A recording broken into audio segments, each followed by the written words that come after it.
Hai,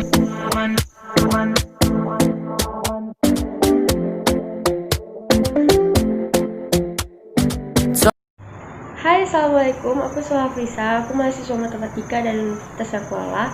Kali ini aku bakal cerita-cerita ke kalian gimana sih COVID-19 itu bisa mengubah pola kehidupan manusia, pola kehidupan masyarakat di dunia, bahkan kita sendiri. Talking in my sleep at night, making myself crazy. Out of my mind, out of my mind. Wrote it down and read it out, hoping it would save me. Beberapa bulan terakhir, dunia telah dihebohkan dengan munculnya virus corona di Wuhan. Wah, ini virus baru. Wah, ini belum ada vaksinnya. Bahkan, penyebaran virusnya tergolong cepat. Semenjak saat itu, wabah COVID-19 berubah menjadi pandemi. Karena belum adanya vaksin dan tergolong masih virus baru, maka isolasi menjadi pilihan utama untuk mencegah penyebaran virus. Orang mulai berkomunikasi, sekolah, hingga bekerja dari rumah secara online. Ternyata virus corona tidak hanya mampu mengubah tatanan hidup dalam krisis sosial, tetapi juga membalikan gagasan tugas sehari-hari manusia. Dan setelah 1 tahun, dunia dan masyarakat diperkirakan akan benar-benar. Karena kasus buying panic ini, jadi ada beberapa kayak ADP ataupun bahan makanan yang mengalami kelangkaan atau habis. Jadi stoknya tuh nggak stabil. Karena stok bahan makanan maupun ADP itu tidak stabil, dalam artian bisa jadi langka, jadi penjual-penjual ini mengambil kesempatan untuk menjual produk dengan harga yang mahal, sehingga krisis ekonomi pun muncul. Selain itu, peredaran hoax itu ada di mana-mana gitu loh. Jadi polisi harus tetap jaga supaya berita hoax itu nggak tersebar kemana-mana, dan juga malah bikin panik orang-orang.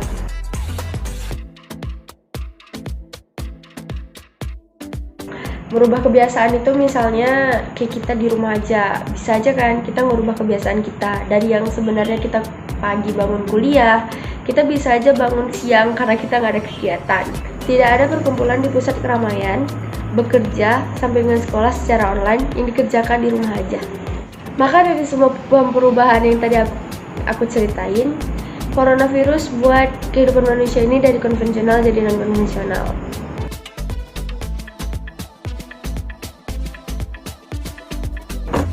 Mengisolasi diri sendiri di tahun 2020 bukan berarti menurunkan kuantitas dalam berkomunikasi. Bahkan menyampaikan penggunaan aktivitas Messenger Facebook pada tahun 2020 meningkat secara drastis. Bagian dari kita mungkin merasa beda kalau kita ngomong secara daring, online, ataupun kalau kita ketemu langsung ya kan. Tapi mau gimana lagi, kondisi harus kayak gitu.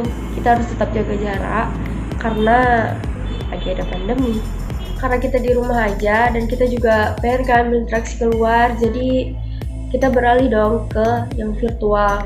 Sebagai contoh dekat nih, Facebook bilang kalau misalnya di beberapa negara yang terkena dampak COVID-19, jumlah panggilan suara dan video di Messenger maupun WhatsApp naik berlipat ganda. Di Italia sana terjadi pelonjakan waktu durasi video call dengan peserta 3 atau lebih sampai 1000%. Bahkan aplikasi Zoom diunduh 600.000 kali dalam sehari. 600.000 kali dalam sehari.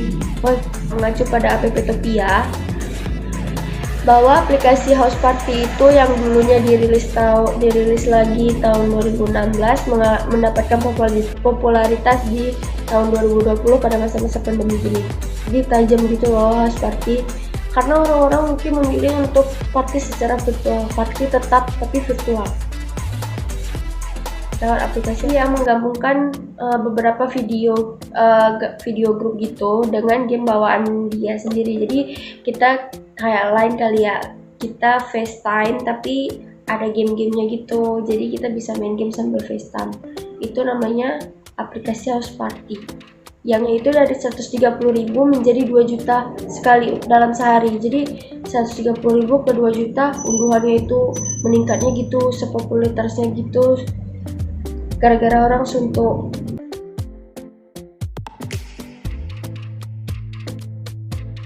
Jadi gimana negara-negara di dunia ini saling membantu untuk melawan COVID-19? Layanan panggilan suara dan video grup di WhatsApp ataupun Messenger mengalami peningkatan dari 32.000 jadi 44.000. bukan lagi jadi suatu komunikasi yang jarang digunakan, tapi emang udah sering banget digunakan. Dunia sedang mempersiapkan teknologi yang cukup untuk kayak work from home ataupun yang sekolah dari rumah secara online kayak gitu, supaya tetap memadai. Jadi nggak ada orang yang bisnisnya hilang atau pekerjaannya hilang. Daring ini udah pasti berubah ya. Misalnya kita sekolah tuh dari online, guru-guru kita ngajarin dari online, dari virtual, dari aplikasi Zoom ataupun dari Google Meet. Share juga kabar gitu, negara di Uni Eropa tolong ke platform ini supaya kualitas streamingnya itu di low, jadi bukan HD lagi, supaya jaringan nggak terlalu banyak termakan dan juga nggak susah digunakan gitu, supaya lalu lintasnya juga jadi renggang. Terpenuhi sama platform itu ada Netflix, YouTube, Amazon, sampai Disney. Kurangi format SD buat pengguna-pengguna di Uni Eropa, supaya pengguna di Uni Eropa itu bisa pakai layanan mereka tanpa HD, jadi nggak ada macet-macet atau buffering. Sekarang udah new normal, nggak harus di rumah aja, tapi tetap harus pakai protokol COVID-19, harus tetap pakai masker, harus tetap jaga jarak supaya COVID-19 hilang lah.